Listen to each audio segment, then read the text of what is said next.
Starting off, we will introduce this month's game with the scripted segment giving you all the details, and then we will go into our unscripted thoughts about the game shortly afterwards. I'm Sondi, and with me always is Bendezzer. So without further ado, enjoy. It's 2004. A small Japanese developer named Yuke's is experimenting with a new project, an attempt to build the most detailed female character model ever seen on the PlayStation 2. Around the same time, Konami approaches them with a pitch, an all-female wrestling game that could leverage Yuke's wrestling engine and experience. What starts as a modest technical exercise quickly grows into a full-fledged production. The experiment becomes a mission statement. The idea of creating the best female character model possible becomes the team's North Star. Konami gives the project financial backing and creative freedom, and what emerges is Rumble Roses. Flashy, corny, confident, and unmistakably Japanese in its tone and style. A spectacle of personalities and pageantry wrapped in a wrestling tournament. Backing that tone is a soundtrack composed largely by Silent Hill's own Akira Yamaoka. Players pick from an 11-character roster, each with both a face and a heel version, which is wrestling's version of good and bad. This doubles the roster to 22. Once you choose your girl and side, you dive into a tournament that mixes traditional wrestling with one-on-one rivalries,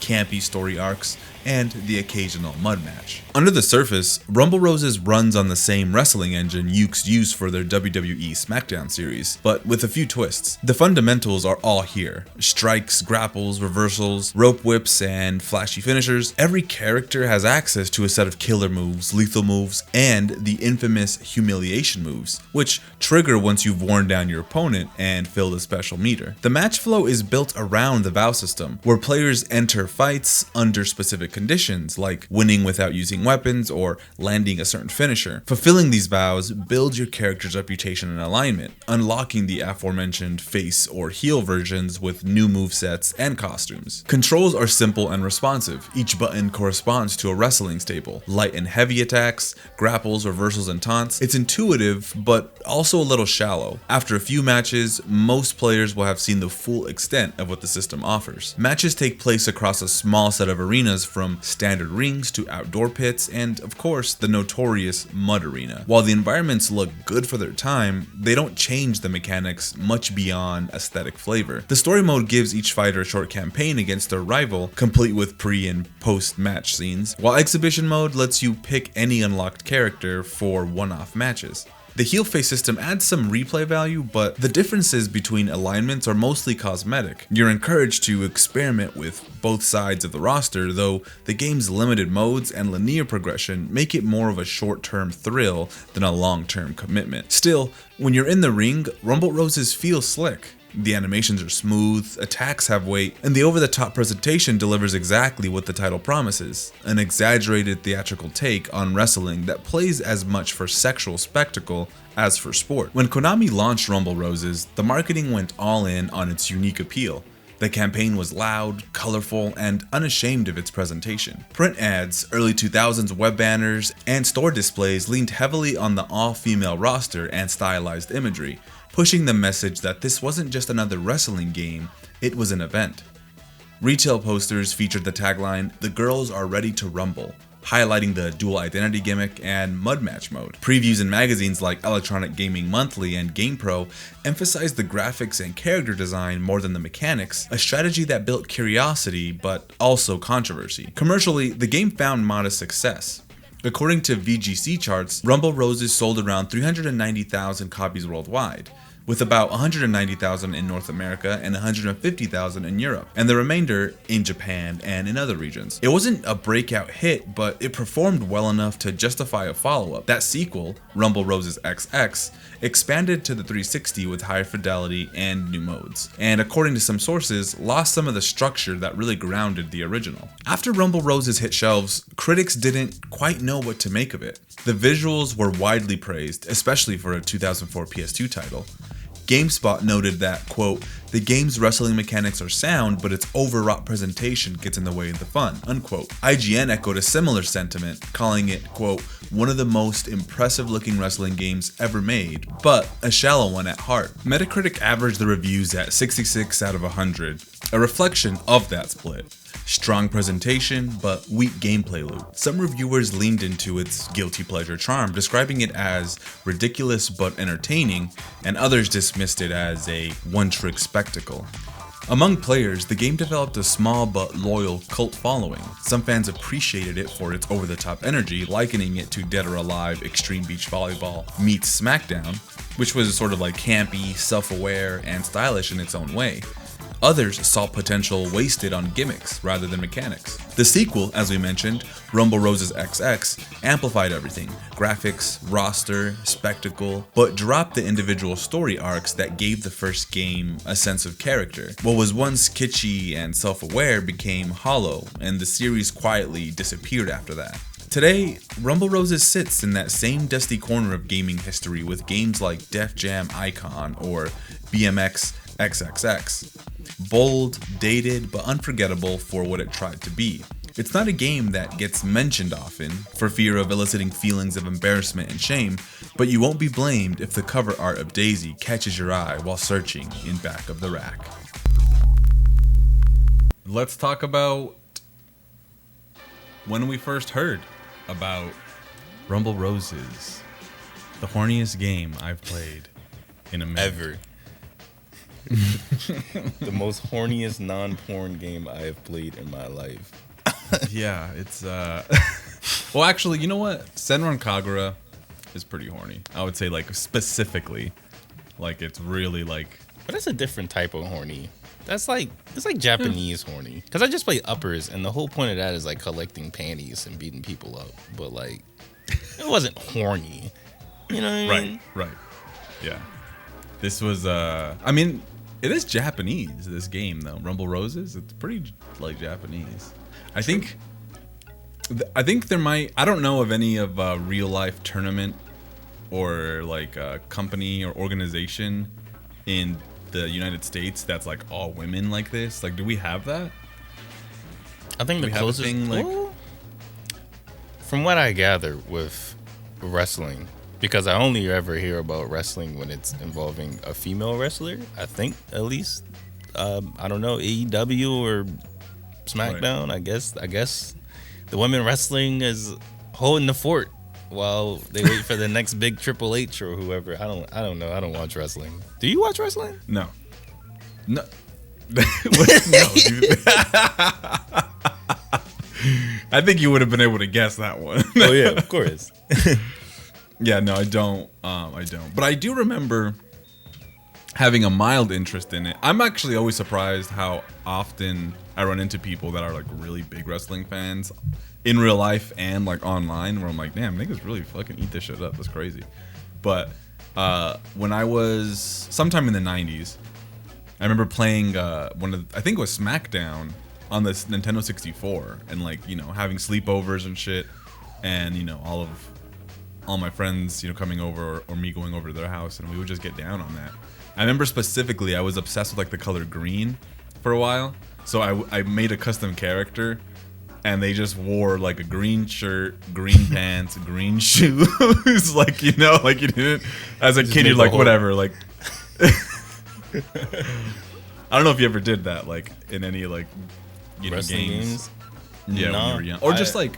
I had a friend that was obsessed with wrestling, and I remember I went to his house, and I think it was SmackDown versus Raw, one of the ones that had Little Scrappy Money in the Bank, like, as the wrestling song. So that must have been early 2000s, yeah. Yeah, I remember putting that as my like created characters intro, and you know, of course, you wearing like the John Cena baggy jean shorts, the jorts, and, like, yeah. So I think I just made Black John Cena with like Money in the Bank as my intro, and like I remember him getting mad. Like, that's the only thing I remember. Your friend? But he was getting mad because of the song. He was like, I don't like this song. This song sucks. And I was like, what you mean? Little Scrappy. Right. Yeah, but other than that, my little sister is obsessed, like vehemently, still to this day, obsessed with like Raw. Like, she loves, like, for some reason, just has an allegiance to just Raw. Like, nah, I'm only watching Raw. That's my shit. I don't know. I don't ask questions, but. Right. Yeah, I feel like there is a breed of people that love wrestling it seems like there's no in between. Like I've never met someone that was like, yeah, I'm sort of into it, you know, or, you know, I kind of keep. It's always like I'm really into it. Like I know all the people. I watch the events. Like, I don't know if is it seasonal like sports or is it like year round? What? I don't know. I think know. WrestleMania is like their Super Bowl essentially. I think where all the storylines throughout the year coalesce into like the big stage or whatever. But like I don't know. What is there? SummerSlam, WrestleMania. See, you already know more than me. That's it. Like, that's the only two I know. Heard SummerSlam. Only reason I know those two is because I've been like at sleepovers or at like friend events, and they're like, "Mom, can you please get the pay-per-view for SummerSlam?" And I'm just like, "Can we keep playing Left 4 Dead or something?" Like, yeah. It's definitely not something I care about even now. I think it's corny. Like it's one of the many things I think is just, and maybe like, you know, people. I like corny shit. You know, I think superheroes can be corny, anime, you know, shit like that's corny. Some people are like, I'll never get into that. Mario was corny. Yeah, Mario is corny, but I think there's something specific about a person that really, really likes wrestling, and it's just like these guys are pretending. Like I'm just because it's like so you know this is fake, but you're still invested. But you know that they're not hitting each other. They're just acting. Why not just watch an action movie? And some of the moves too, I'm just like, that looks so lame. I'm sorry. Like he couldn't get out of that. Like it was rehearsed that he was gonna first beat this guy's ass and then he's gonna come back. And I was like, this is so, like, why? Yeah. I don't understand. Like it's my least favorite thing when watching a wrestling match is when the dude gets hit and then he falls down and he's like, oh, and then the guy takes forever to like do something, and as soon as they're about to like land on him, he goes like oof, and like fucking Bayonetta bullet time, which dodges out of the way. Like I hate that shit. It's like, bro, make it realistic, I guess. Well, not Rampage Jackson's son realistic, but right. It's yeah, it is. I don't know. But anyways, so back to Rumble Roses. Yeah, so 2004, I'm in middle school, early middle school, in 2004. And this game, I remember coming out, and I remember just seeing it like all the time on the shelves. And one of the few games that had like a more sexualized cover, you know. So being a middle schooler, I was like, "Ooh, what the fuck is that?" You know. And I guess I sort of knew it was wrestling, but it was titillating because it was like ladies, you know, and it was like scantily clad. You know, I was like, "Oh, well, I'm never gonna be able to bring that home," you know. So it was a game that I just like. Wow, I wonder what it's like, you know? This is before, like, porn, or at least for me. Like, it was just before, like, the era, you know? So I'm just like, wow, that looks... That's the most stimulating thing you're going to look at. Exactly. Exactly. That was, like, before, like, you know, phones in everybody's pocket, you could just scroll on Instagram and see, like, the same quality. The same you know? In 4K. In 4K, you can just browse a Twitter girl's, like, you know, page or whatever. And It was a more innocent time, so something like that really stood out, you know. Just like when we talked about the cover for, what is it, Death by Degrees? Yeah. Where it was like, oh, what is this, you know? But yeah, I never got to play it. I remember the PS3 and Xbox 360 coming out, and I remember the Xbox 360 was trying to be. This is when and we've mentioned this before, but when games were trying to become more adult. So I remember the Rumble Roses XX, which is the sequel, was trying to be like, this is like the console for adults. Like we got the babes over here, you know, we got that, you know. Right. So I remember it being prominently advertised and being like, man, guess I'll never be able to play that, you know. And I didn't know anybody who did play it, so but I knew distinctly like that there was a Japanese flavor to it. And that was because of the, you know, we'll talk about presentation, but that was because of, like, the faces. Like, they just had, like, that... They had that JRPG Advent look. Children. Yes, exactly. But, like, leaning into, like, the realism, Yeah, I'm about to say, I was... When you said middle school, that made me feel bad because I was in fourth grade. Yeah. Yeah, so the only thing I remember about Rumble Roses growing up was... the X-Play episode when they talked about Rumble Roses, and I just kind of wrote it off as like, oh yeah, it's one of those games, like, you know, because that's back when like the hot coffee mod and all that stuff was going okay. on. So I just assumed it was just like, oh yeah, that's like the guy game and shit like that. Right. So it's just like, okay, that's one of those weird dad games I'll never play and will never buy, you know. Right. And then I think about it. And you were not interested in women at that time either. Like, you weren't even hitting puberty. So literally, I think that kind the of only stuff, thing that was on my mind was Sonic the Hedgehog and Naruto. Like, there was nothing. Was it a single? More proof of the autism. So then I started thinking about it. I'm like, no, I did used to see Rebel Rose's XX a lot growing up. You know, bargain bin hunting and stuff like that. It used to be in the trash bin, but I was never going to be able to pick this up because it was rated M. And what the fuck do I look like picking up a game with big titty women? There was no way. No, I'm not going to. Even now, like, I'm like, I got to eBay this. Right, yeah. It's very... Yeah, it is like akin to like a guy game. And what's surprising is that YouTube, you know... It's been years now that, you know, like, gaming YouTube has been saturated with all these, like, games that people talk about and you and me know about. And people listening, like, know about underrated classics, you know, things, games to go back to, which is, you know, why we have this podcast. And I don't think that there are many people that still even talk about this game in any capacity. It never comes up in lists, you know, it never even comes up in, like, there's, like, a couple videos where it's like PS2 games that were beyond their years in graphics, or, you know, you wouldn't believe this was a PS2 game from, you know, 2005 or whatever, you know, because this game has some really impressive fidelity, but I think people are just too shy to talk about it for what it might implicate about them, like, oh, you're a pervert.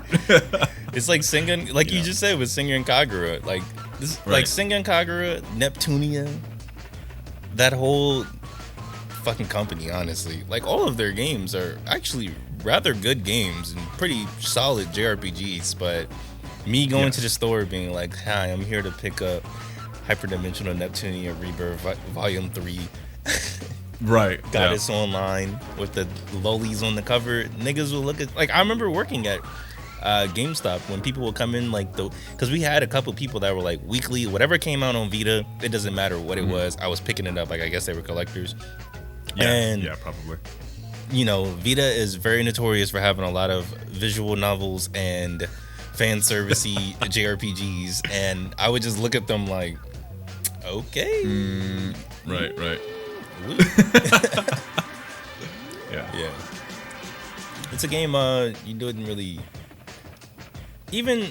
Spoiler alert, I would still say that this game is a fun novelty game to have on your shelf. Just like as a wrestling game, like if you weren't collecting any other wrestling games, like if this was your de facto wrestling game, I would say that this is a good option. I mean, you won't have Undertaker or Booker T or Triple H or anybody body slamming. You won't RKO anybody, but it's still a solid wrestling game for what it's worth.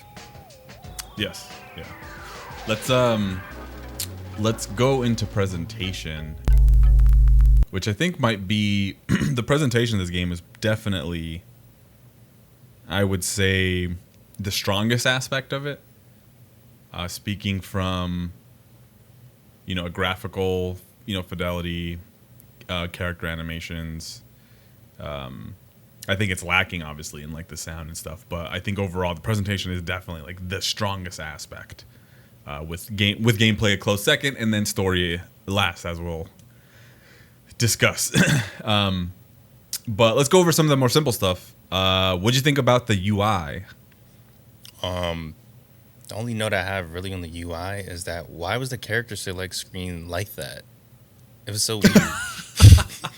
Like, once you understand like the systems of like the heel and the face and all that, but like just the way that it's bracketed, it's weird. It's like, obviously I get it to where like, okay, red and blue, that makes like one shell and that's one character. But like, why are the shells like that? Why couldn't you just make it to where it's just character faces or something? You know, like a basic generic like screen, or even have like all the heels on the bottom and all the faces on the top or something like that, so you can differentiate. I don't know. It still to this day confuses me sometimes scrolling through, and I'm like, wait, is this the heel for this character or the heel for this character, or no, that's the face for this character? It's very confusing. But I think Yeah, it doesn't that, work. Yeah, yeah, readability wise. Other than that, at least it's very 2000 score, and I like it. It fits the theme. The menu reminds me of like, what's the game on Nintendo 64? I forget. There's like a million of those, so that's not going to be. I was gonna say, oh my god, but it reminds me. It's the one with the rock on the cover, but it reminds me a lot of the UI for that game, as well as like the readability. At least, I wish there was a little bit more information when it came to the actual fights. Like if there was like a character model or something to show me like how much damage I've done to the head, the body, the arms, and the legs and stuff like that. Just small things to let me know what's going on with the game, or even like a stamina gauge so I can know how much I fucked somebody up with, other than just having just a super meter. But I mean, right. For what it's there, I can't really fault it. I can't fault it for what it hasn't done, but what it did do was serviceable enough for the time. Yeah, I didn't even think about that, but that's an interesting point that you brought up. It's very minimal. It's very Chrome. Like the borders of the menus are very like Chrome Latin, and there's I want to say like a sci-fi element to it, because if you pause the game, in the background of like when you're selecting like resume game options, whatever, quit game, the little selector thing is like a laser. It's like a little like laser, and it's just like highlighting each thing. And I'm like, that's interesting. Is that because of like the Lady X thing that we see? Like there's a techno, like a kind of sci-fi techno thing to it. So I was like, okay, is that like what they're going for here for that like Chrome look? But I think absolutely, I think it could have been done where they would have had like a what do you call it? More status indicators on the actual game screen while you're playing. The thing though, I think, is that they were trying to, from what I could tell, they were trying to keep it cinematic, because there's a lot of cutaways to when you're doing like a special submission and it like changes the camera angle, and you can turn that off, right? But I think they wanted to keep it as clean as possible. Maybe that's why they didn't have like little like like you're saying, graphs of showing like, oh, the right arm is 33% or whatever. Right. But I would have liked that, because a lot of the time you're kind of playing blind, and it's like every time you're hitting an arm, you get the little pop-up notification that shows arm and then it just goes away. I'm like, what like how many times, like I'm hitting, like how much damage did that do? Should I do that move again? Is it efficient? No clue.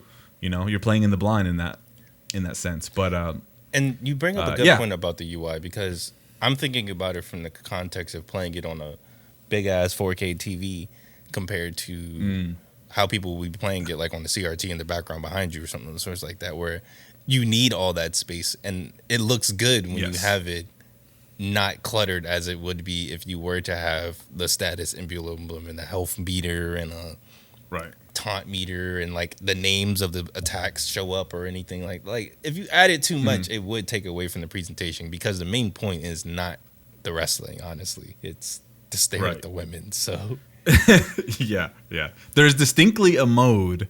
I was reading the manual, and the way they phrase the mode of just like having the computer fight the computer, it's like, or you can not play and you can just have the computers and you can just watch. It's you know what I'm saying? It's like, just turn up the UI and let them. yeah. It's very funny. Very the way that the booklet is written is very like, we know why you're playing this. We know what you're doing. But yeah, I guess tongue in cheek. But what'd you think about the art direction? So like costumes, environments, graphics, that kind of stuff. Like character design. I don't know. It feels weird saying this is character design, but it is. We need to start a dialogue. Listen, as a fellow milkman, can we talk about Dixie's ass, bro? Can we just let me tell you, misogynist dudes for a second, bro? Absolutely, let's do it. Let me tell you, this game done set. Apparently, at the time when the game was made, it set a record for having the most polygons per character ever in a video game, and I could tell where 9,000 of those polygons went for Dixie, because holy, that isn't. Yeah, that's an ass. Yes. What I really like about the the female anatomy in this game is that I think they kept it pretty realistic. Like, Yeah. like Dixie's ass doesn't look like it doesn't look like a Kim Kardashian ass, which is fake. It looks like a real woman would have an ass like that. The boobs aren't like fucking bow. It's like how the girl from Stellar Blade, how she looks like a Barbie doll. Like you can tell, like it's like, I mean, that's an ass, but it's not an ass. Like that's Right. like Yeah. Dixie's ass has divots in it. It's got a little cellulite to it. It's got a little. There's a little fat there. It's meaty, lived you know? in. It is. Yeah. I'm so glad you brought that up because Dixie, yeah, playing as her was a whole different experience than playing with any other understand. character. I was like, damn. Yes. How do I play this with one hand? Just do computer versus computer. Have Dixie versus her alter ego versus Sergeant. Yeah, Sergeant. Whatever her name was. No, but speaking of Sergeant, I do think that all of the character designs, at least, they're cool, but they kind of fit like a certain like kink or like trope. Yes. Where it's like, okay, we got the school teacher, we got the naughty schoolgirl, we got the doctor, we got the cowboy, and which is fine because that's what the game is trying to sell you on is sexy women fighting each other in a wrestling match. So thank you, give me the sexy ninja and the sexy BDSM girl in full S&M gear. Like, yeah, I'm okay with that, but like at the same time, there's a lot of forgettable characters like the judo girl. She's not sexy. Or the incredibly racist in hindsight, like the Khan, the Asian lady. Oh right, yeah, Eigel's alter ego or whatever. Yeah, there's some weird characters in here, but I mean, other than that, everybody. I thought at least all the characters were designed nicely, both alter and regular. No, yeah, I agree. I think that it's kind of funny because the game is really it anchors itself in realism, you know. So like all the outfits feel like cheap Halloween lingerie costumes, you know, which I guess is like common. Like when I see wrestling outfits, they look kind of like cheap, like fucking, you know, they just look lame and like. They don't look high quality or very like thought out. They don't look just like put together from random bits, but they just like leathers and like it just kind of looks like whatever.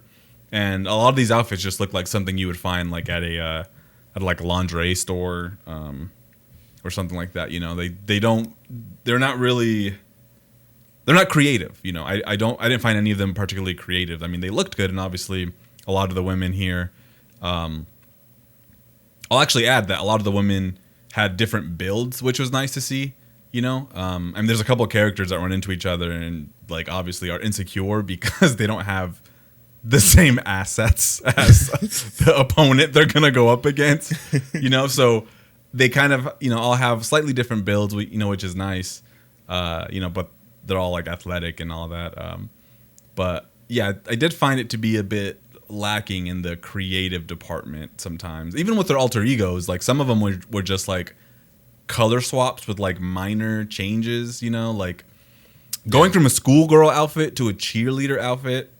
It's like, isn't that it's just the same it's thing. like, yeah, I'm like, it's a skirt and a shirt, and like I don't know if that's Anesthesia, her outfit just goes from being pink to, I'm just like, I guess. I mean, you still look like the same person. It'd be cool if they all masked up or something because it's an alter ego. So like, you know, they were more hidden or vastly different, you know, but a lot of them weren't quite as different as I would have hoped and felt a little like cheap.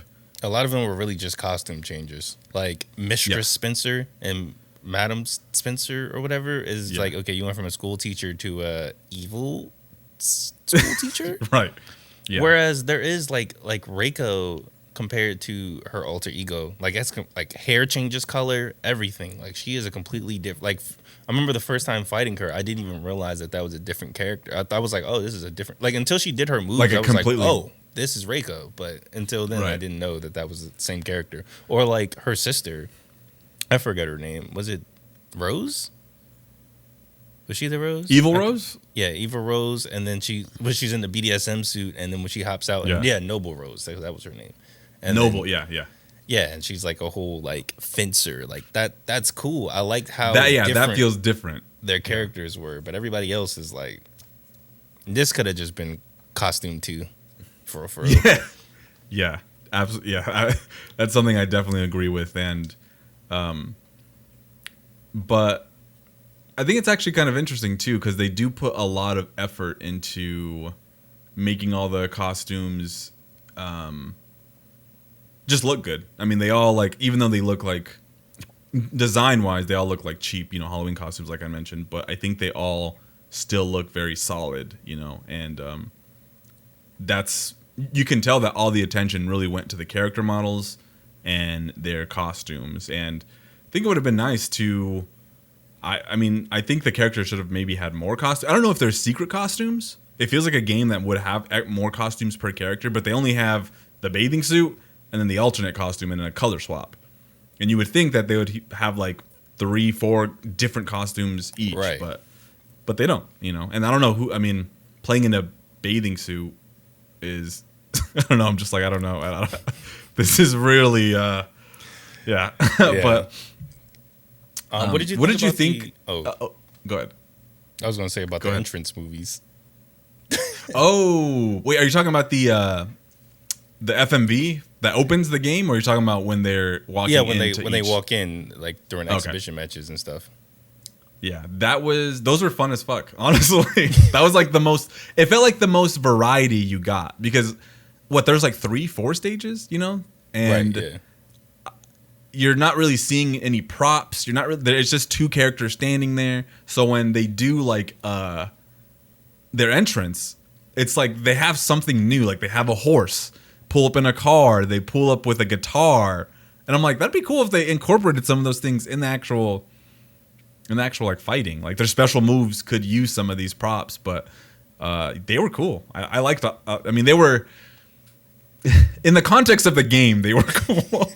Right, I'm not saying like outside of that. I'm like, this kind of like lame. I didn't but expect in the context how of much the game, spectacle they were. Right. I thought it would be a lot more like, ooh, look at my ass, compared to doing a whole voyeuristic or substitution jutsu into the ring.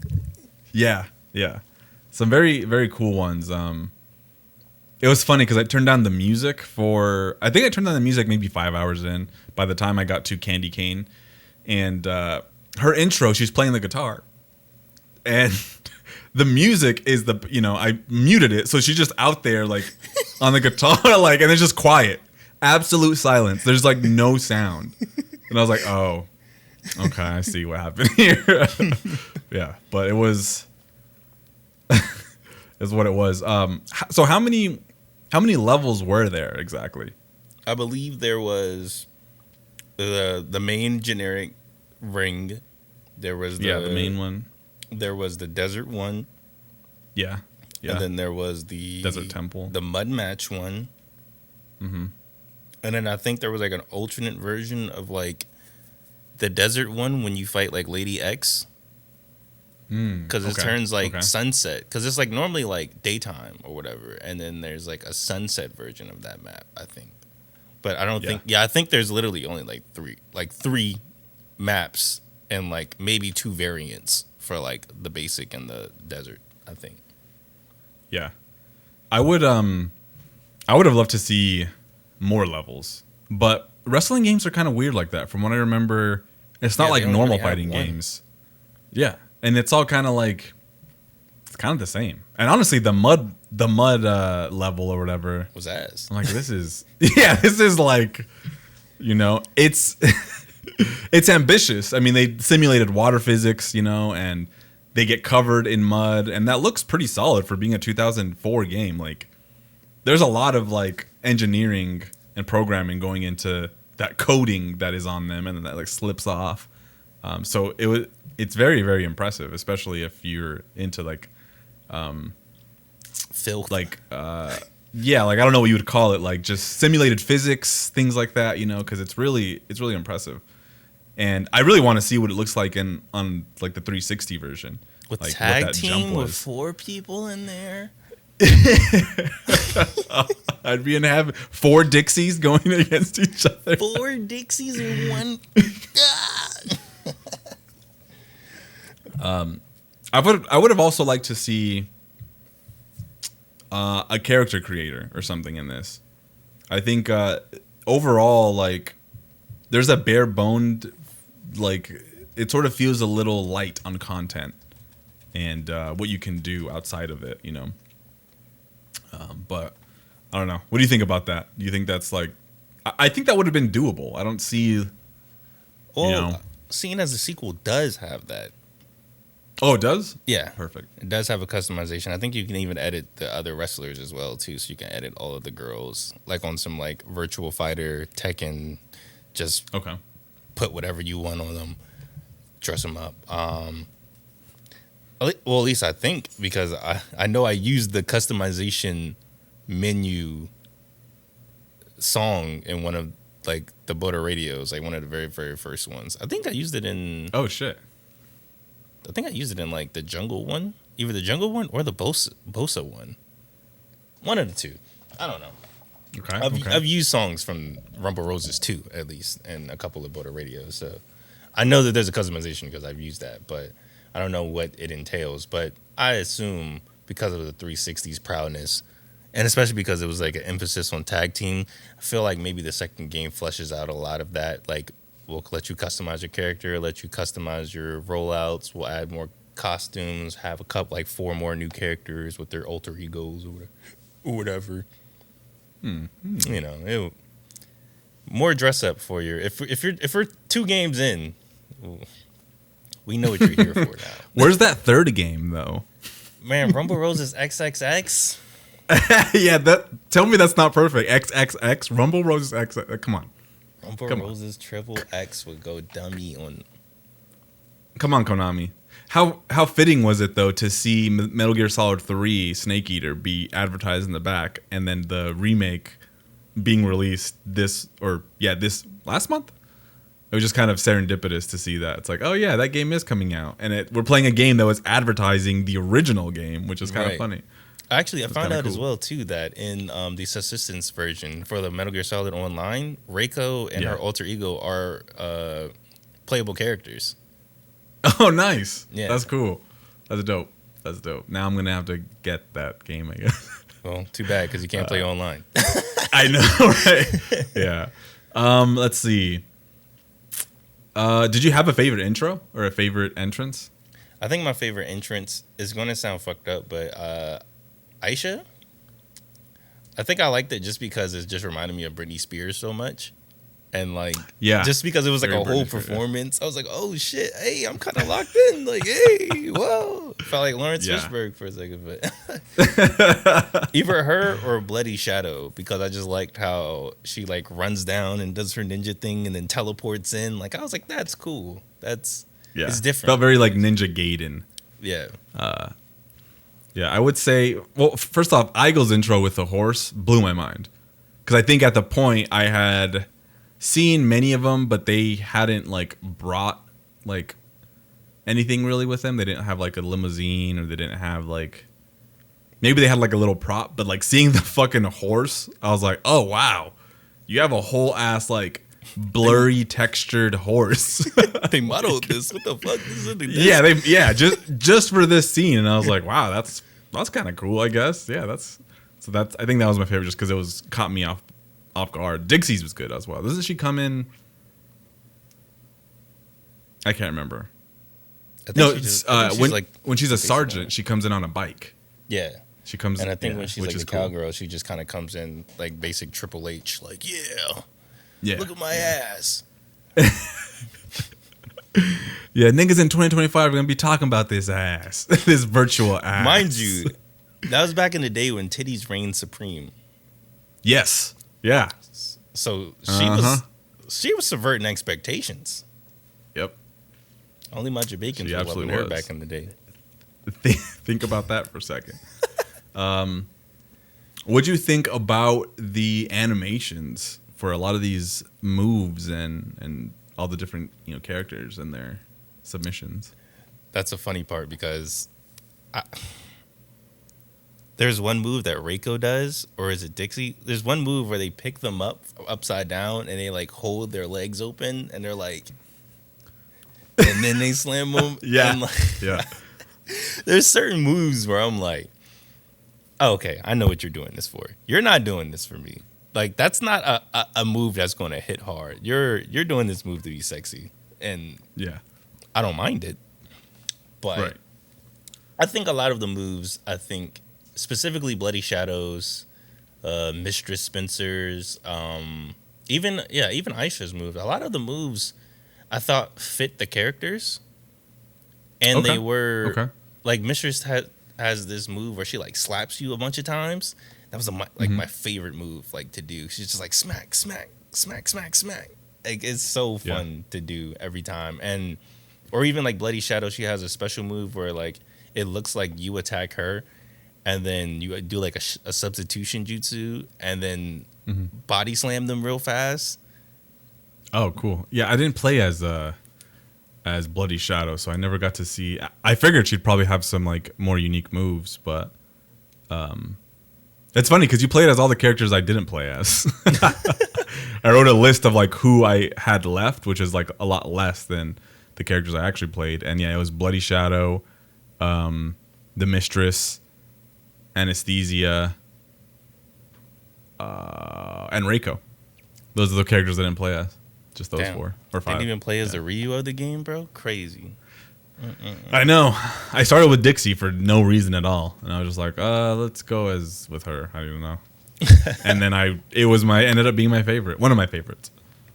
But yeah, my experience was that I don't know wrestling and the moves. I don't know like how it kind of felt to me that they all sort of bled together. Like they were trying to be so realistic, and you could tell that they did a lot of mocap for a lot of these animations that were like based in reality. So nothing was too over the top. Everything like was pretty grounded in like the theatrical wrestling world, except for Lady X, who obviously like was fucking shooting fists at you. Yeah. I was kind of underwhelmed by some of the moves and some of the like what I was like, I don't know. I just kind of feel like they didn't suit each character. And although, fighting Bloody Shadow, there was some moves where I'm like, oh, cool, that makes sense. She's a ninja, so they have her doing like these types of moves that feel more ninja-esque. But like with pretty much every other character I played, I can't remember, like Candy Cane or the Judo Girl. I don't know. I just didn't feel like their moves were particularly like, in character. Like I thought the Judo Girl would have more like combo options or something, but she didn't really, and I don't know. A lot of the moves just felt similar to each other. Sometimes they had like one more step to get to that last submission hold. Right. And I was like, I guess. And I think that maybe plays into my disinterest or unfamiliarity with like wrestling, some of these moves, because I'm just like, I guess it is cool. I don't know. I mean, some of them are pretty badass. I think the ones that are the coolest are the ones where like they're on the rope, like when you put them in the corner, and then they fucking like do some trick off of the corner, but they didn't feel like unique to the character. They just felt like, you're like a wrestler wearing a cowboy outfit. I mean, know. But I didn't play those characters though. But that is to say, and I think that is kind of where this game kind of falls flat a little bit, is like people like us, where it's like, okay, I get it, it's wrestling, sure, but like I can only see somebody body slam somebody, pick them up, slam them, or it's like there's only so many moves you can see where you don't really care anymore. And I think that's why yeah like a game like Def Jam kind of goes off the rails a little bit more and is a little bit more fun for people to play, because you have the blazing moves to where like, all right, now I got Redman kicking me in the nuts 30 times, or like body slam. They're hyper realistic. Yeah. Or stylized, I guess. Yeah, so even like the regular like wrestling moves, like once you're doing those moves, you start realizing like, whoa, he's doing the 619 and judo Right. flipping people, like uh, because we're fighting robots, and apparently some major plot of brainwashing people and like injecting people with like make me do some crazy shit, bro. Like let me do like a quadruple flip into a body slam or something, like. Yeah, yeah. It's really tame. And this is, I think, all, it's wants to ground itself in like a real realistic wrestling game, but I think its premise, it personally, and this is in hindsight, obviously. Maybe at the time it's like, well, we can't do anything too crazy. We want the ladies to feel real and weighted and heavy. But I think, when we think about NBA Street or like NFL Street, whatever, it's the sport of basketball and football, but it's like heightened. Like niggas is doing moves that you could never do in real life, and that's what makes it like so much more exciting and like not just like a Madden game, you Right. know. And I feel like they needed that like extra, that just extra oomph, that spice, to make each character even more unique, like defy gravity more, or do crazy ass moves. Like I don't know, like bring in props. They would have been cool to have a special where like, I don't know, let's say Dixie, is riding a fucking bull, and like knocks the character out or something. Just, I feel like they could have done more, but they really stuck to like the whole realism aspect of it. Yeah. Especially when you think about like, well, it's a little tricky because like Ukes is the wrestling people. Like, Yeah. that's all they do is make wrestling games. They've been making wrestling games since their inception in the 90s. To the 2000s, they were making the WWE 2K games until like 2023. So like all they do is make this. And I guess it's just kind of like, I guess it just became like an exercise, I guess, or like, a little training exercise. We hire some new people, put them on Rumble Roses, let them have at it, understand the system, understand the engine, and we'll put them on to SmackDown versus Raw 2005 or whatever the fuck when it comes out next year. That's at least what it feels like to me, because there isn't anything that gives this game sauce other than sexy women. Right. Yes. And while that's good, it doesn't really, because, well, yeah, because obviously the story and all that don't really, amount to much either. But yeah, I think that's what it is missing. And I think given the time of 2004, it could have really got creative with a lot of like, their special moves, the humiliation moves to me. I'm like, was that humiliating? Why? Yeah, that, and also I'm like, the problem is that there's the killer move, the lethal move, and then the humiliation move. But you can interchange any of those, and they look like you could easily confuse a killer move for a humiliation move. Like there's really no difference. It just happens to be a different animation, but it doesn't look different. Like it's not like heightened, or it's not like, it just doesn't feel like, oh, only this type of move could be a humiliation move, or only this type of move could be a killer or a lethal move. And the so thing is it ends that up feeling like they do a zoom in on the people when they do like Right. when they reach the humiliation gauge. Like you're looking at it and you're like, did I break some clothes, or like is she gonna be scattered Right. a little bit or something? Yeah. No, and it's like I would have been.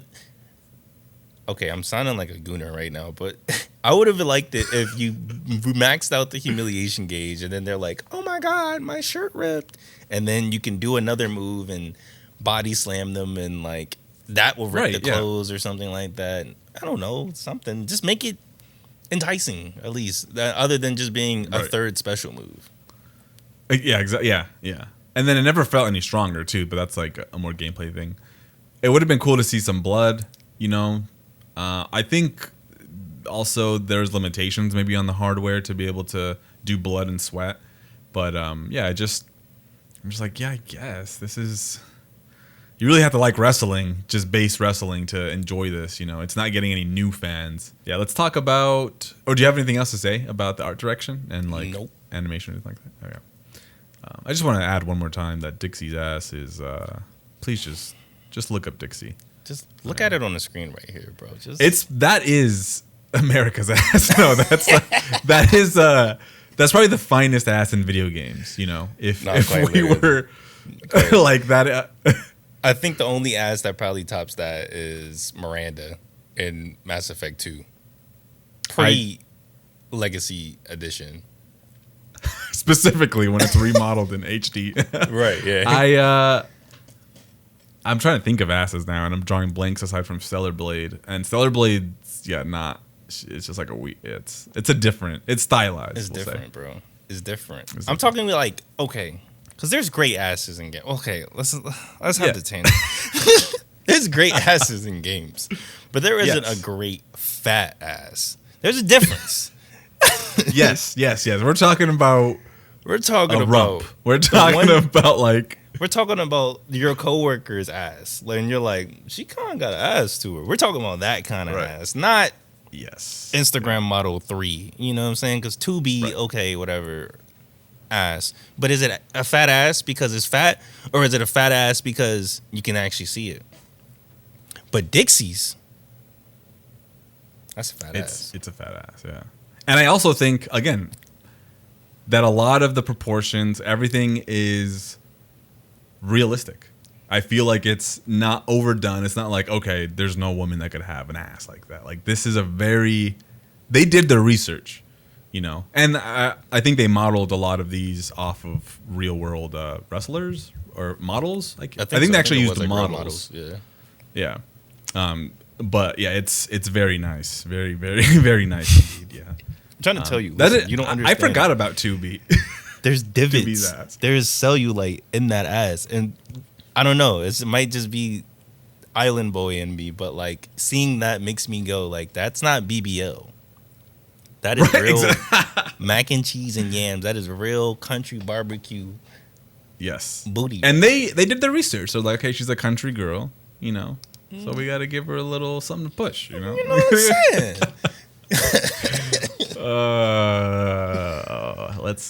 I'm gonna edit this entire part out. Leave it in. No, it's staying in. Let's talk about sound.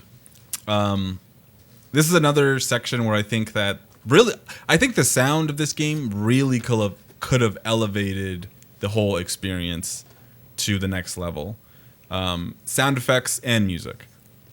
I think that the music became unbearable for me. Not unlike Death by Degrees, I believe. I was like, I just need to turn this down. I can't remember what game we were playing where I was just like, I just can't deal with this music. So it's just like a mix of generic rock. There are a couple of like could be good bops in there, but I think for me personally, it all came down to like generic rock, generic electronic music. So I turned it down. Like by hour 5, I was just like, all right, let's just drop this down. See, my thing with the music is that it's a lot of fluff. Like a lot of the intros sound like unironic porn music, and a lot of the background music for like stages and menus is just like your standard 2000s rock. Yeah. And it's like, okay, I get it, bro. Like it gets to a point to where it all starts to coalesce into like a blob of nothingness, and there's nothing that sticks out or stands out. And I felt like Def Jam Icon does this system, but it makes it like a whole gameplay mechanic where you gotta like scratch and like change the music to like your song, and then you get like stronger for doing it that way. But I think that this game would have probably like, because I believe that most wrestling games have a momentum system. And I think if you brought in like or extrapolated their main themes when you were high in momentum, like, you know, if you got the other person on the ropes and your theme's playing higher and higher, or people are chanting like Rico, Rico, just something other than like generic rock music, and all I hear is crowd whoa, and the same generic.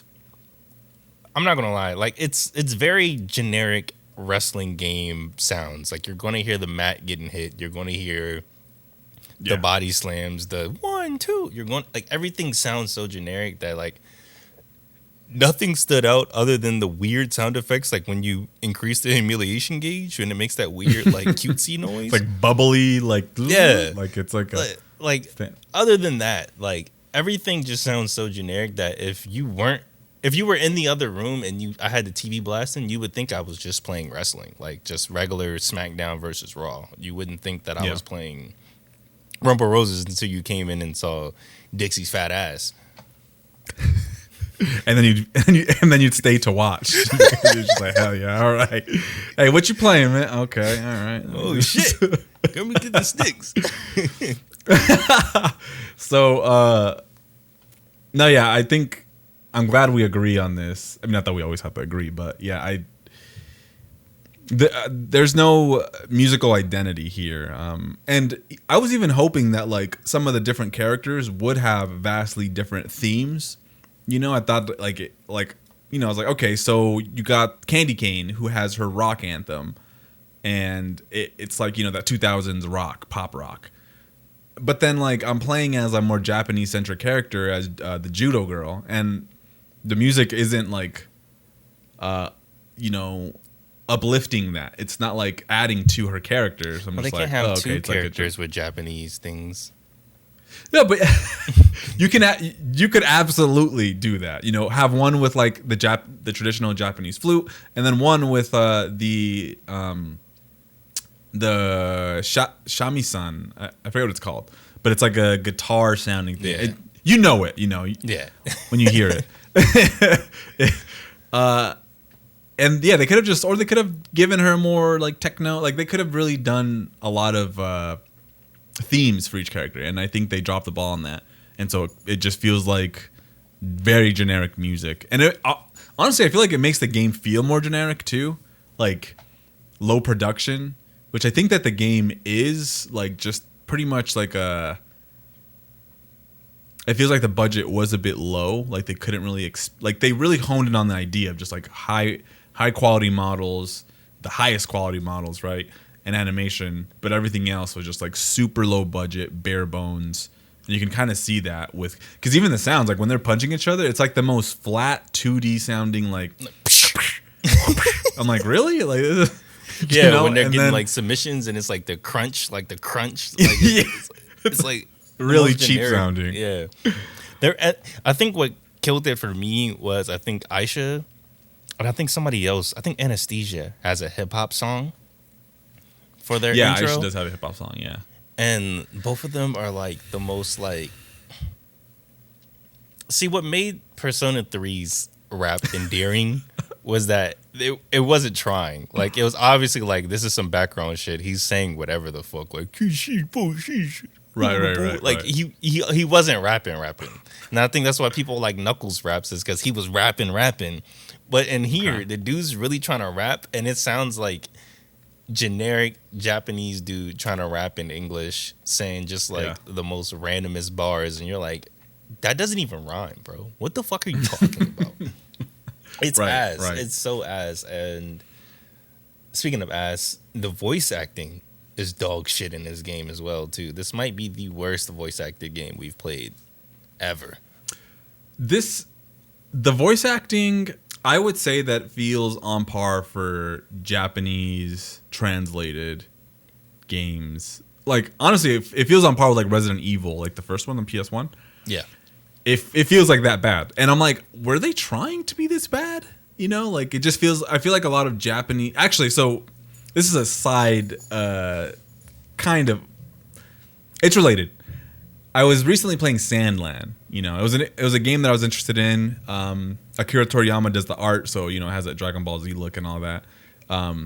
And I tried the demo out, played about 2.5 hours, and there, even in 2025, Japanese to English translations, if not done right, can really, really be off.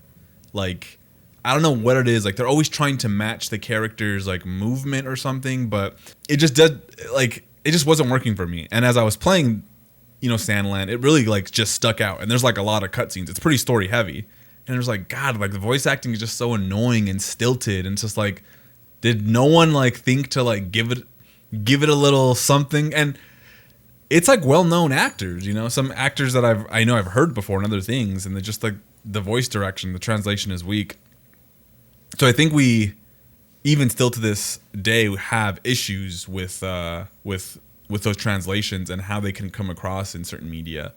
And if you notice too, when they're doing the voice acting, sometimes their lips aren't even moving; they're just like standing there static, and they're talking, but like their mouth isn't moving, and then it starts. So like they maybe even added dialogue, or I don't know, but I don't know. It's just like so odd. It's weird because Bloody Shadow, she has a very monotone voice, but it kind of fits her character because of how she is. But then you get to like mysterious. You get to like Mistress, and because she's like following Candy Cane, and she's like, "You need to go back to school." So she's chasing her the whole time, and like their interactions and the way that they talk, it was like so, like you hear it and you're just like, bruh, like shut the hell up. I think that's what it is.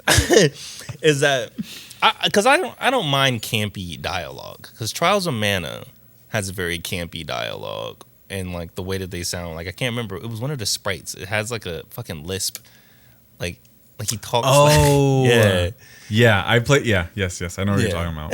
But yeah, it does kind of work for like that world, I guess. I don't know. Yeah, exactly. It's stylized, I guess. I don't know. Exactly. And in this game, it's everybody has like the same like generic monotone-esque voice to them a little bit from time to time, and it gets to a point where you're like, okay. Obviously, they probably were just reading off a sheet. They didn't have the game in front of them, and they were like, hey, I need you to just read your lines for your characters. Like, you can tell they weren't in the same room. Yes, they were just like, we got this guy booked for 5 hours. I need you to knock out all your lines, please. And it doesn't flow good. So, for that, it kind of makes a lot of the cutscenes, which were the interesting part for a lot of the stories, it makes them fall flat. And after a while, you kind of just go like, all right. Shut up. Yeah, I definitely checked out with some of them because, well, first off, some of the editing, right, for these cutscenes is just, I'm like, is it like that the PS2 is loading in like these scenes, and that's why there's like dead air. A character will say something, you know, they'll be like, Reiko, I know you, like there's something going on with you. No, there isn't. There isn't anything going on with me. There's just like weird pauses like that where it's like, I'm like, did someone forget to like cut like 30 seconds of that gap in between her responding? Like, I don't know. I do know that was an issue, at least with the PlayStation 1, because I think that's why like RE1 sounds like that, right? Like with the voice acting. Because I mean, obviously the voice acting was kind of shit, because I mean, that was the first time people were hearing voices. But in general, right. Like the pauses in between characters was because they were literally loading the voices, and it was a slow ass PlayStation 1 disc. But like, come on now, you're promoting Snake Eater. Yeah, I know, right? Yeah, like, it's. I know you know Konami how to do this. I saw what you did in Nano Breakers, and that was a shitty game. So like, how is it not working here? Come on. Yeah, I don't know. Budget, time, I have no, but it's definitely a really, it's pretty bad. It's pretty bad. Yeah, I don't have anything more for sound. Me neither. What do you have to say about the story, though? Let me tell you what I know. All right. Let me tell you what I know, because I didn't play as the bad guys. Apparently, I didn't play as any of the perceived antagonists, you know. So from what I understand is that Anesthesia's character, who seems to play a part in almost everyone's story, she's either looking for or already has DNA samples from each fighter. She's like looking at their bodies and their techniques and like, oh, I could make you a great warrior, the best fighter, you know, I can help you become better. And that's personified and manifested in Lady X and Lady X Substance or something. Like there's two versions of her, right? Which is basically one of the characters' mother that was transformed into Rose's mom. Okay. that was transformed into a cyborg android type deal. That's as far, and the only other there's like some side stories happening. Like I know Eigel is trying. I think she's supposed to be. I think she's supposed to be German, Russian. I don't know. She's supposed to be some sort of European character, and she's trying to impress like her village elder, which she calls her father, but I don't think is the way she says it. It doesn't seem to be like her personal father, but just like an elder.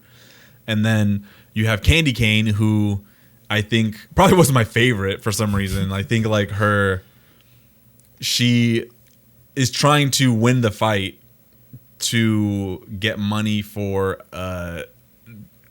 to save her orphanage, which made me question. I'm like, wait, how old are you exactly? And then she has her teacher like, hey, you're supposed to be in class, or you should go back to school. And she's like, I'm not going back to school ever again. So I'm like, wait, how old are these characters? Or at least her specifically. Hers felt like the most like streamlined and like clear. Like right. It's like she didn't need anybody else. She was just like, I have this one goal and I'm fighting these people, but whatever, they're saying things, but I just have this goal, you know. I don't remember Dixie's story. The only other one I remember is Bloody Shadow, just because that was like the first one I played and it was so interesting. Like I locked in so fast. I was like, wow, because she is trying to figure out what's going on with Rumble Roses. Okay. She's trying to get to the bottom of everything. And when she finishes her story, it comes to light that Anesthesia and Lady X are not the heads of the snake. They're just cogs in the wheel. And so you kind of get like a cliffhanger where like somebody attacks her and she's like, oh, this gets deeper. I have to go further. But everybody else's story, like you said, is very like one note. Reiko, she's looking for her sister, and then of course her sister is Evil Rose, and I think Evil Rose or Noble Rose's little story is like her trying to find her sister. I feel like honestly, yeah. There's also the Evil Rose story too, where it's like she was possessed, and she was possessed, and she turned into she doesn't want to like have Reiko chase after, or not Reiko, Reiko. She doesn't want her to know that she's her sister, so she keeps like saying, no, I don't know you, but there's a little bit of like a Speed Racer kind of story there where it's like, I used to be somebody that you knew and now I'm not no more. Like it's very, very mysterious. I gotta rewatch that movie now that you mentioned that. That's a good ass movie. I'm trying. Anyway. Yeah, Speed Racer is good as fuck. Speed Racer is so fucking good. How did you rewatch that shit, bro? Anyway, honestly, I think like what it is that as a fighting game dude, I think I just came to the conclusion that this is going to be a cooler story than it was. And so I'm kind of disappointed that it wasn't. Because even like Dead or Alive or Virtual Fighter, even games that you would think don't really have that all deep of lore and situations, they have really deep lores, and you can get super invested in the story, and it's there, and there's a concrete like, these are the protagonists. This is the main story. These characters are obviously side characters, but they are technically important. Same with Tekken, same with Street Fighter. But this game doesn't... I mean, obviously, Reiko, Evil, Noble Rose, Anesthesia, Bloody Shadow are like... And Lady X are like... That's the 5. You know, that'll be your Ryu's Kin, Balrog. Chun-Li. Yeah, Chun-Li. You know what I'm saying? That'll be your 5. Yeah. But the way that most of the characters are written, I feel like this is probably the worst story and the worst script, at least, that we've experienced on Boater. Just because I've never felt like I knew, even if the story was real. Because, you know, you think about it when you're like, this is all wrestling, you know what I'm saying? Like, you know, when you watch wrestling and they show the behind the scenes and the interviews and the people talking and interacting and stuff like that, it's like, that's just wrestling.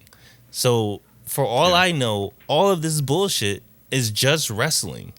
And it's just to get me invested in the story of these characters, but it's not real. But I felt that Bloody Shadows and Anesthesia and all that shit was real and not a part of the Rumble Roses Exelon. Yes. Like, you can obviously tell Aisha and, you know, Candy Cane, Becky, all of them, like, you could tell that their stories are just like, yeah, that's a side story. That's the Sheamus to this story right now. Whereas, I don't know, bro. It felt very one-dimensional. Like, See, I want to add that compared in 2004, compared to other fighting games, having a story was still pretty unique, but also like at that time, like fighting games didn't have great cohesive stories. I'll fight back on that because Mortal Kombat Deception, I think, came out this year. Oh, 2004. Or Armageddon. Yeah, well, Mortal Kombat was... But that's different. Mortal Kombat has a whole... Mortal Kombat Armageddon came out around this time. But yeah, but they have their own little lore, and that's what I'm saying is that shit happens in these games that have tangible consequences to their actions, and like each character has their own arc that progresses throughout the games that affect other characters' stories, and like... Yeah, because I'm even thinking of like Soul Calibur at that time. Like Soul Calibur has story, but like it's done through like cheap kind of cutscenes or like written like logs and stuff. So you get what the whole story is, but even this game has like slightly better presentation because they're like in cutscenes and they're talking to each other. It's just like not written particularly well. Yeah, Soul Calibur's story, at least like even like 2 and 3, it was like the little adventure map and all that bullshit, right? Right. Yeah. Which is a great. Yeah. But so I guess I say all that because I'm trying to rein in the idea that it's like the worst story, because in 2004 this would have been on par with a lot of other fighting games. But I think you make a good point with it being a wrestling game, because wrestling is so story heavy. And I feel like you don't really feel that a lot of the time here. You don't really feel like the connections. I really want to play. I feel like we always do this with every game that we play that has a sequel. But now I'm like, I want to play Rumble Roses XX just to see like where the improvements were. You know, we just to see like next if season just be oops all sequels. All oops. Oops all sequels. We're playing everything. Oops. Fear Effect 2, No More Heroes 2, Choro Q2. Run it. That might be a move. Or that could, yeah, we'll figure that out. But, yeah, I mean, I don't really, I'm really curious about what some people have to say about the story, or if they remember the story or anything like that. Nothing in particular, like, you know, stood out to me. I think there were some funny exchanges, you know. I remember specifically Eigel's character. You know, I think a couple of characters will look at like another character's like, you know, breasts and their ass and shit, and they're just like, what the fuck? Look at that outfit. They're like, that outfit is so revealing. Nigga, you're in a way more revealing outfit. What the fuck? There are some funny interactions, you know, very silly, corny, you know, B movie interactions. But do you have a favorite character, by the way? I don't think we discussed that. Is it Bloody Shadow? No, it's not Bloody Shadow. Is it? You talked a lot about Bloody Shadow. Dixie? Don't tell me it's Aisha. Is it Dixie? I was waiting on it to hit you, bro. No, it was Bloody Shadow. I like Bloody Shadow. Okay. I was going to say, I'm like, wait, you've been talking about Bloody Shadow so much. There's no way.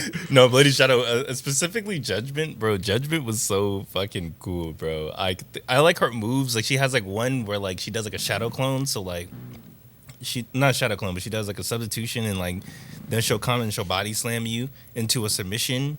Then like a lot of her moves were like a slam into a submission or slam into a pin, and it was like she has a lot of submission moves, so like it was just really fun to like do like your high flying kick into and she was super fast, so you would just run to the corner, dive onto them, pin their leg or submit their leg and get it down. And then it was just a fun little loop I had with her compared to other characters. But also I think it's because a lot of characters their moves are so weird. Like we'll get into it with gameplay, but like you know how there's like the different if you up or left or down or whatever the fuck with each character. Her Yeah. moves are the most consistent. Whereas like up is going to be a slam, down is going to be a submission, left is going to be just a slap move or something like that. Where everybody else, it was like I'm guessing. I don't know. Yes. Yeah. I understand that. I would say mine is Candy Cane. I'd liked her moves. I really felt like she was faster. I thought if she felt like a lot like she engaged and did her submissions a lot faster, and it was easier for me to like predict what she was going to do. So yeah, I think Candy Cane was my favorite, but I want to go back and play Dixie. I just want to play as Dixie, bro. But Dixie was hitting, bro. I ain't gonna lie to you. Yeah. Dixie's probably like the most like, she's the Undertaker Hard-hitting? of this game, bro. She's just straight body slams. Yeah. I love it. It's like every hit, I'm like, damn, why you? Yeah, you throwing like well, this? I played her first, so I am like very. I didn't know how to play when I was playing her, so I don't think I was like using her like in the best way, I guess. So, but yeah, I would definitely play her again, because I'm probably never gonna touch this game again. But anyways, okay, so let's talk about. Oh, actually, another random question: who is your favorite alter ego? If you had, yeah, that's whatever they're called. I gotta look through all of them again. Hold on. Rumble Rose's characters. Here we go. I'm not gonna lie to you. It's probably just gonna be Noble Rose, because I hated fucking Killer Khan. I was like, ooh, that's not a. Yeah, it's Noble Rose. Just because it was so different to the other one. Like it was a true alter ego. Like, hold on, I got you. Oh, I can't link it out. I'm recording. But anyway, it's on the Rumble Roses wiki. Yeah, I'm looking. But like Rowdy Reiko, like at first glance, now that you look at when you look at them side by side, it's like, okay, that's just her with blonde hair. Black Belt Demon is just her in a black gi. Judgment is just her without the mask and yellow instead of black. Killer Khan is just her with makeup. Like everybody is kind of like the same person, just a different costume. We're not even going to talk about Sister A. Or Showbiz, I'm sorry, as she's referred to in the English version, but Showbiz. We're not even going to talk about that because I was questioning if she was just a really tan white girl or if she was black. Same. And then they did the alter ego, and I was like, no. If you and the FMV in the the intro, the FMV intro she's clearly supposed to be a black woman. That's what I'm saying. If you see, I was like, okay, yeah, they just couldn't get the model. Like they didn't want to build another facial model for the one black girl. But yeah, she's definitely supposed to be black with blonde hair. And she's from Harlem. Is she supposed to be Beyonce? Did Beyonce have blonde hair at the time? Yeah, this is like crazy. 2004? Beyonce, right? Yeah. Oh yeah, you're right. Yeah, you're right. That is. It's like a Beyonce, Britney Spears mix, basically, is what they were trying to go for. Yeah, because she was. Because funny enough, this is another funny little tidbit. In the game files, there's just a random ass clip of like Christina Aguilera "Dirty," like labeled as dance test. And I assumed there was a test for Aisha's intro, but it just makes me think like in an alternate universe that they would have had Christina Aguilera tie-in and she would have just been Christina Aguilera. And they probably was like, nah, the optics of you getting your ass beat. Nah. Yeah. The way that looked. Yeah, you're right. I think what's interesting, I forgot to mention this. I'm just reading about it. But my boy, Akira Yamaoka, Silent Hill series composer, did the music for this. Are you serious? And but you know what? That isn't surprising because every game that he's done that's not Silent Hill, I've always felt really underwhelmed with his production and his like compositions. Like he can, if he's not working within the confines of like the Silent Hill like strange, dark, quirky, weird rhythms, once he goes into like regular like rock and pop, it can sound really, really generic. Maybe this was his B-sides. That's what I'm saying. Maybe this was just the intern team. They were working and they were like, "Hey, bro, we need some tracks. You got some tracks, bro?" He was like, "All right, bro." Yeah. These are just some demos. Take these and do whatever you can with them. Fit them. Yeah, and I would also believe that he actually tried because, like I said, every other like, all the music that he's composed that's not Silent Hill, I've listened to it and it's very, very generic to me. I'm just like, this feels so like, this is not good. You need to. It's wild how like untalented. Yeah, it's wild how not his talent doesn't shine through unless it's like within the confines of like the Silent Hill soundscape that he builds. But outside of that, he's no good. He's no good to anybody. I think he does the music. He's done the music for a lot of Konami games, that's for sure. And he's not notable for anything else other than Silent Hill. But just thought I'd add that in there just to say that we covered it because that's obviously I love the music from that series. So, so let's talk about the mechanics of the game. You know what would have been really nice? A tutorial. It's 2004. They weren't doing tutorials. You know that. Def Jam Vendetta has a tutorial. There's no excuses. That wasn't 2004. That was like 2006, right? Def Jam Vendetta was like 2001. Or 2002. Okay, you might be right. What was it? 2003. A whole year before this. What was the other game? We played a game recently, too, that didn't have a tutorial. And I complained about it, but then I was like, well, I should have probably just read the booklet because it, tells you all about it. Was it R Racing? Yeah, possibly. It didn't have like a because Blitz did have a tutorial. The obnoxious ass. Oh, yeah. It was a little too in depth. Yeah, it was like classes, and you were just it was. Yeah, and the guy was talking the whole time. This is, I guess, also this was the height of like wrestling games. Like I was saying, like I know most of these wrestlers because of playing wrestling games as a kid. So like. Yeah. Most of those from like Nintendo 64, the ones on Dreamcast, early GameCube titles, like there was like a new wrestling game every 6 months. It felt like. Yeah. Like you could like basketball games, you could find a wrestling game back in the day.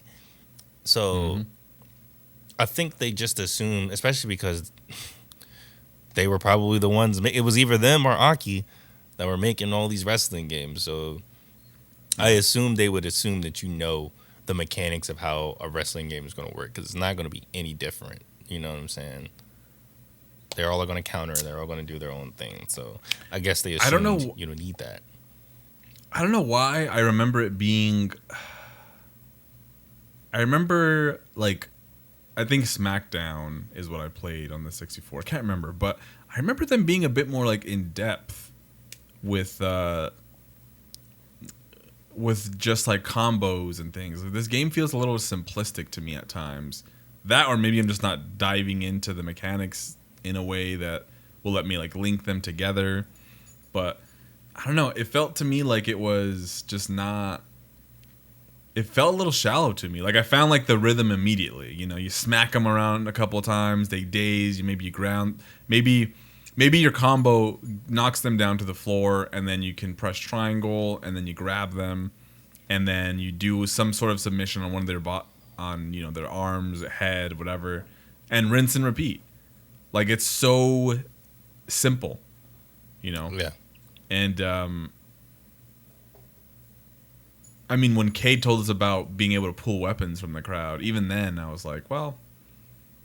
Doesn't really change much, and they're fucking annoying to like use. You get hit once and you drop it, and good luck picking it back up. I think I did that the first like story. I was like, "Oh shit, I picked up a weapon. Oh, okay." And then I tried to use it, and I was like, "I'm better off just punching them a little bit more. Like I'm good." Yeah, yeah. I was like, I can't hit them. They're like moving the characters move slow, and you still like can easily miss them. I'm just like, this is ridiculous. But there is like a lot of in-depth stuff, and that's why I was saying also a move list would have been very helpful. Yes. Yeah. So like there's like a dash, then there's like different mechanics if you hold, then if you press like triangle up when you like grab them from behind or from the side or from a corner or when they're running or if they're on the rope or if you're underneath them. Like there's so many different parameters to when you grab and what button you press when you grab, and different moves will come on from there.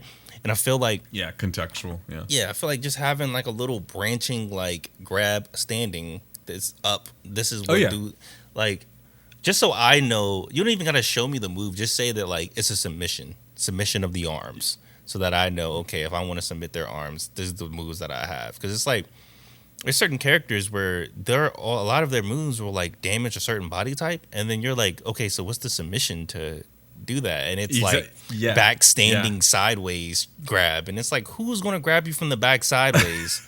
Pause.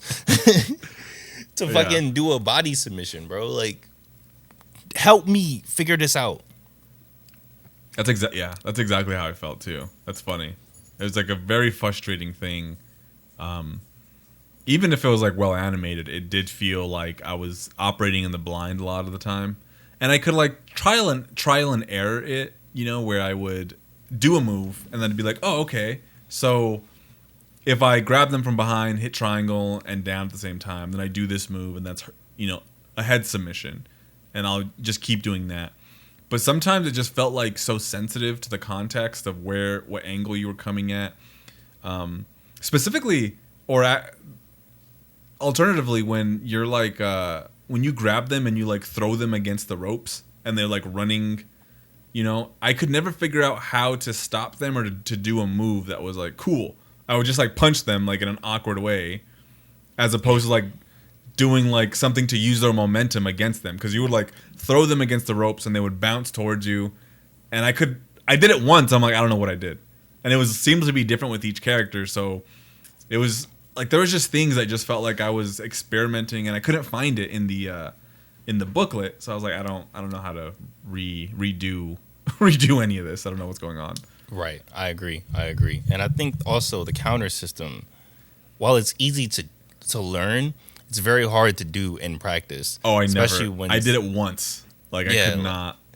Like once you get in like the momentum of like, and that's why I was saying like there's got to be like a hidden momentum mechanic or something like that, because like the way that you'll be pressing like I feel like it doesn't reward you for mashing, which is smart.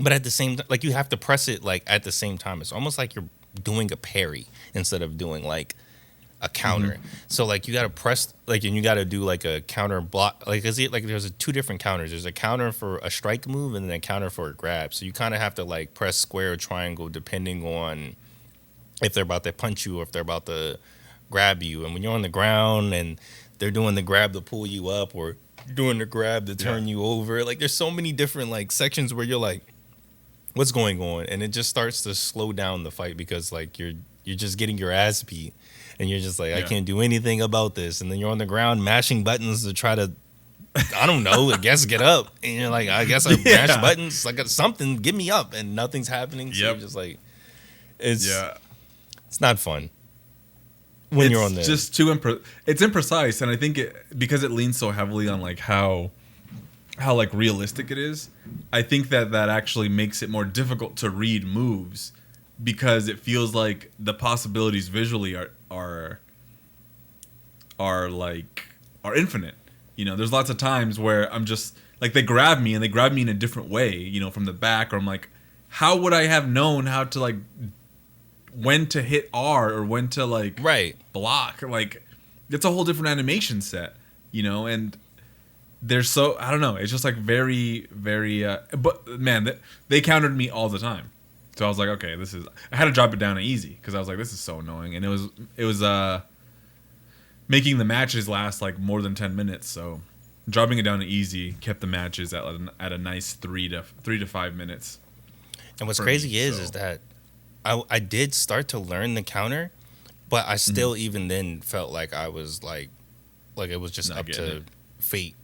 Because sometimes you would like press the button and it's like, nope, sorry, I'm still gonna smack the shit out you. And yeah, especially like I was saying, like if you're on the ground, sometimes they just won't let you counter. Like if they're like you're on the ground and you're pressing, like, okay, they're about to grab me, so I'm about to press it, and you press it and it does nothing because you're, I guess, woozy or fucked up from the last slam. And it's like how you do the opponent, they'll do it right back to you. And I mean, that's nice if you're playing a 2-player match against your friend where you can have that shifting momentum of like, okay, now I'm beating your ass. Now you're beating my ass. Okay, now I'm beating your ass. Oh, who's going to pin first? But for, like you said, if you like before you told me that you put it to easy and you turned the setting to make the meters fill faster. Before that, each match I was doing was taking like 10 to 12 minutes and I would lose. Yeah. Yeah, exactly. Yeah, same. That's why I was like, maybe. Well, I figured I'm learning how to play it. Let me just drop it down to easy, and then I went back to normal, and I was like, this is lasting way too long. You know, you're doing the same thing back and forth. They're kicking your ass. You feel helpless. I'm just like, fuck this. Right. I'd rather it just be like a 3 to 5 minutes of me feeling helpless and like just miraculously winning every time, as opposed to like. So 15 fucking minutes of trying to fill this meter, and then even when you got the meter filled, it really felt like it wasn't like powerful a lot of the times, even on easy. Like I just felt like I would do the move maybe even twice, and then I still couldn't pin them. And I'm just like, what the fuck is the point of this? And move? then they would do it to me one time after I was beating their ass the entire match, and I'm like, fuck. Pin 3. I don't. Yeah, and back to your point about like adding the status of like, your head is at 15% and legs are 100, whatever. It would be nice if you paused it. It would even show you like where you're at, because they're like, I mean, obviously you get like the little health bar that pops up when you're doing an arm submission or you're doing any sort of submission, and you're losing health, and based on how quickly you press the buttons, you can stop their submission, and then you're left with the remaining, amount of health. But like it disappears, and I forget, like, are they gonna do that move? Because that can easily, if you're not keeping track mentally of like which body part they're going after and where you're at, you could easily lose. And I've, that happened to me a couple times where I didn't realize that my, head health or stamina was already so low, and I let them fucking grab me. Not that I was able to counter it anyways, but they fucked me, and I was like, fuck, and it was like a 15-minute match. I was like, you know what? Yeah. Or you'll get hit with like the different moves that they do, because they don't show, like, even if it was like once it got to critical, then they show like a red head or something like that. They'd be like, hey, your head is critical, watch out, be on the lookout, or something. I don't know, bro. It's just, but I mean, this is also coming from like, okay, as a collector, I've never gone out of my way, even if I saw a lot that I was like, ooh, that lot has every game that I want. Yeah. If it had a wrestling game in it, I've always been like, I'm good. As in, you're not interested? Yeah, I'm not interested. Yeah, like same. I'm not, like we said, we're not wrestling guys. And I play this, and I'm like, this plays like every other wrestling game. There's nothing interesting other than the sexy women and humiliation moves that can differentiate this from any other game. It sounds the same. It looks the same. Minus Dixie's fat ass. And it plays the same. So, like, I'm playing this, and it's not, I don't want to say mind-boggling, but it's so generic that it gets to a point to where it's almost boring to play. Regardless of the sex appeal and the shock factor, is just gets to a point, especially because of how we do back of the rack. Like, I don't know. I feel like this is a good novelty game if you had friends. Like this will be my one wrestling game in my collection. And Same. It'll be fun for, if some homies is over, we drunk, and we're like, hey, bro, let's play some wrestling. All right, let's get the sexy ladies. Yeah. But also at the same time, I have like Tekken and Soul Calibur and Street Fighter and Smash Brothers. The classics. I have every other fighting game. Or even then, I could put in like Twisted Metal, something, anything other than this to play. It's about to fall. No, it's not. It's not. All right, we're good. Anyway, it just doesn't feel like But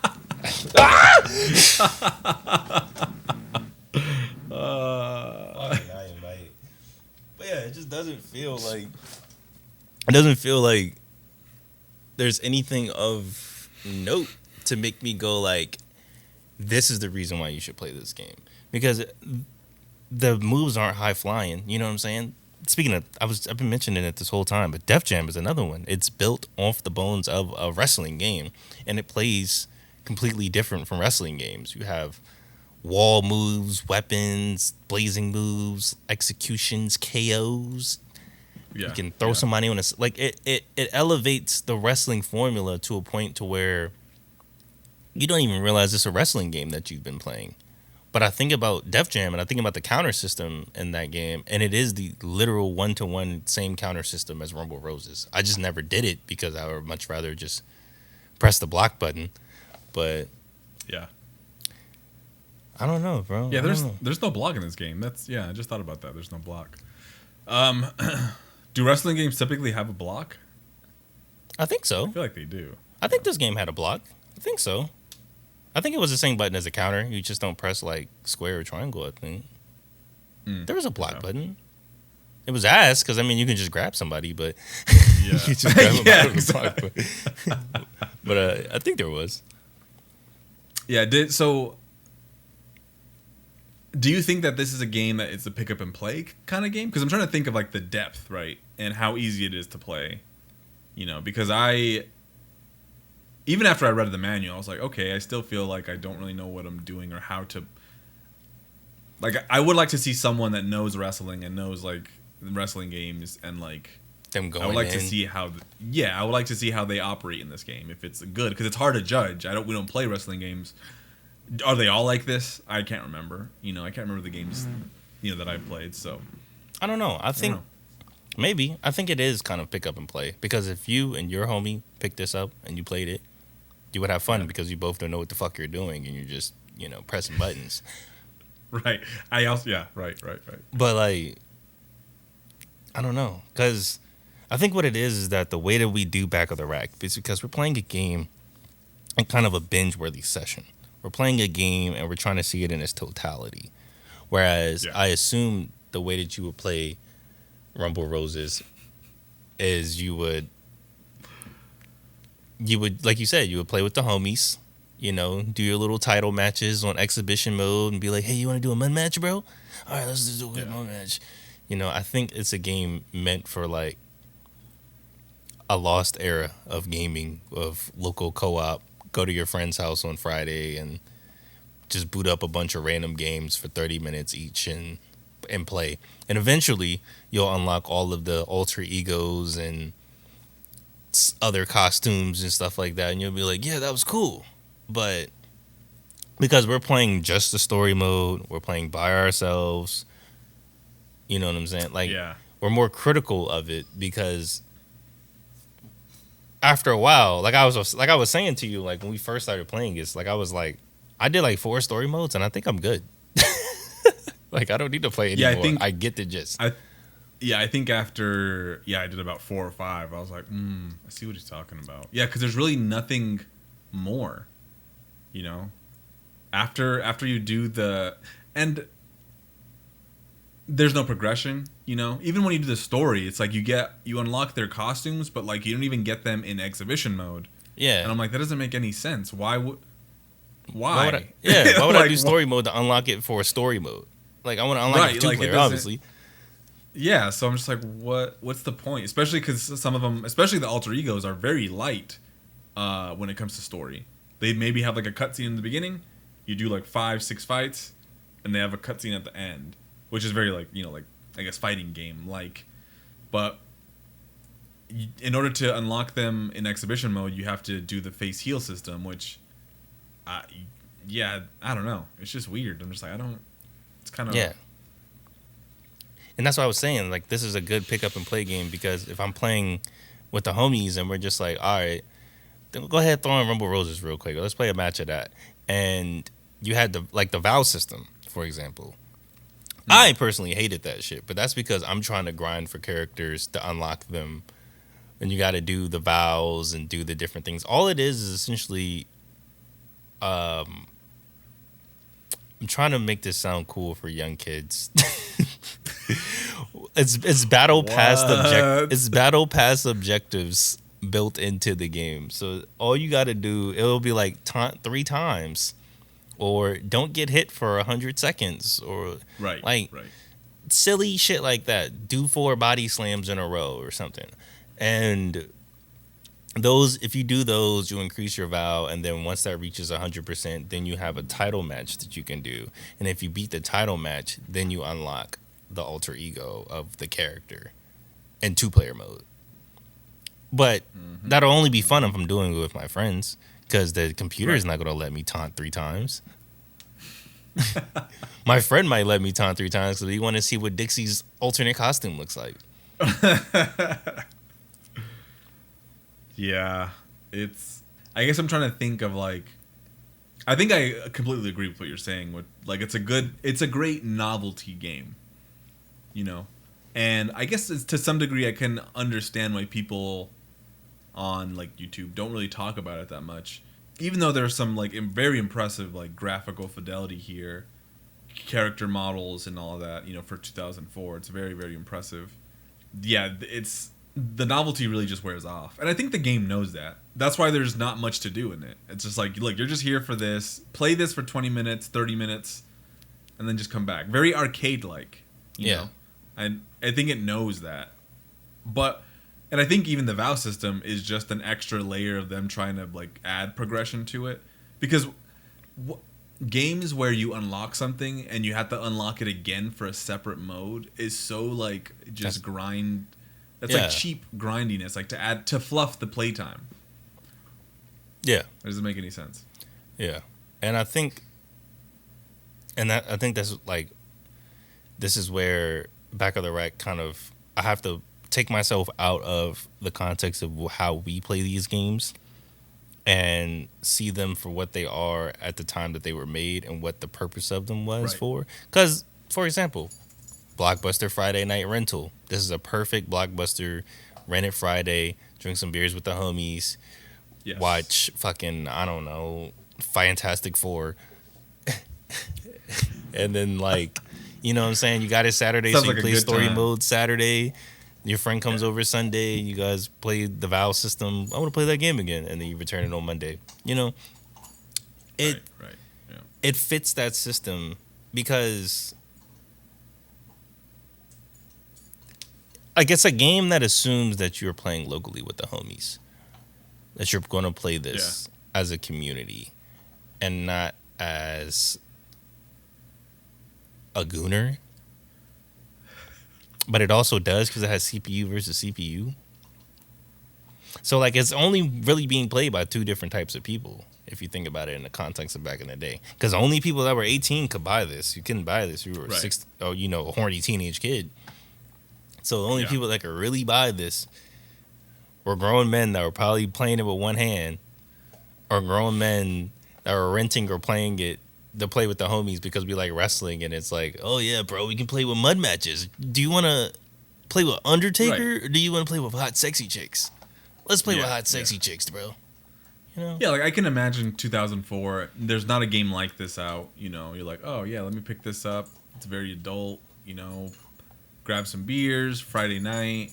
You know, get back from maybe going to the bar, and put this on. Everybody's like, oh yeah, this is like a funny, like, it's kind of silly, but like that kind of game. I can imagine a frat somewhere that has this on during the parties, and people are just like, yeah, we like SmackDown versus Raw, but this Rumble Roses is just, bro, you drinking from the keg. Exactly. Yeah. I think everybody too, maybe at the time, had a similar attitude towards like sexy stuff like this, where they're like, "Hell yeah, dude!" Like, now I think we're you still had to rent DVDs back then, bro. Yeah, exactly. Yeah, so it was just, I don't know. It's kind of... This was your closest thing to... This is your softest of cores.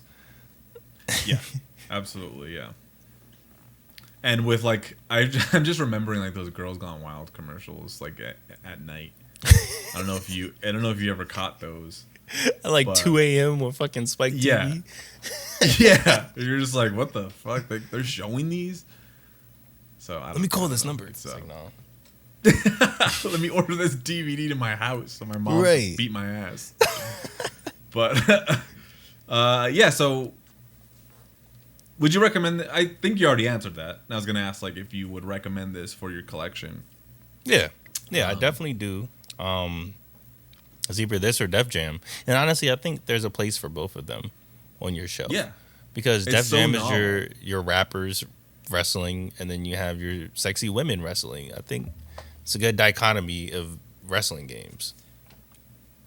But if you had to choose between this or Rumble Roses XX, like if you only could have one for your collection, do you think you would still go with this, or would you go with Rumble Roses XX? I would go with Rumble Roses XX just because it has a character creator. It has a whole character creator. And like that's what I was saying is that I feel like this is just prime. Because, for example, I think it's Virtual Fighter. I think it's Virtual Fighter 4 or 5. They have like the Destiny mode or something. And it's like you choose a character and then you go through like a map and it has like arcades in different places. And then you fight people and then you like grow in like your division until you have a promotion match and then you go to the next division. It's kind of like how most fighting games are now with their online systems, but it was an offline version of that. And I feel like this game would be fun to have. And it had like little challenges where it's like in this game where it's like grab your opponent. Like it had the same thing like the Valve system where it's like grab your opponent 3 times or do this. Like I feel like, I don't know, maybe the second game has it where like there's an... Oh, yeah, never mind. It says, unlike the previous game, Rumble Roses lacks a story mode. But it does have a tag team mode. Oh. So, I don't know, but I feel like that would be like a good system. Create your own little wrestler, and then you're like are going through the divisions and getting your titles, and then you have the Valve system and stuff like that to boost your character and slowly teach you the game. Like, I feels like Rumble Roses XX would be prime for that. But apparently... I think it's, as far as like a collector and it being like... It does feel like a time capsule. Like we don't really get this kind of stuff anymore. So it does feel sort of like a piece of the past, you know, like where it's like even Death by Degrees. Like it just feels like a thing of the past. Like we're not gonna get Funky Games spin-offs like this anymore. So I would think to add both or one of them to your collection. It's just like an interesting franchise. And it's one where Konami was very like, we're going to put this out there and we're not going to be ashamed about it. We're just gonna do it. Like it's clear what it is. You know what I was thinking too while playing this game? It does sort of feel like an expanded an expanded tech demo. It kind of has that feel to it. Like it feels like so basic and simple, but they wanted to show off some of the tech that they had. And Konami was like, yeah, let's do it. Let's just put like some cheap storyline in there, a couple of voice, people are gonna eat it up because it's women.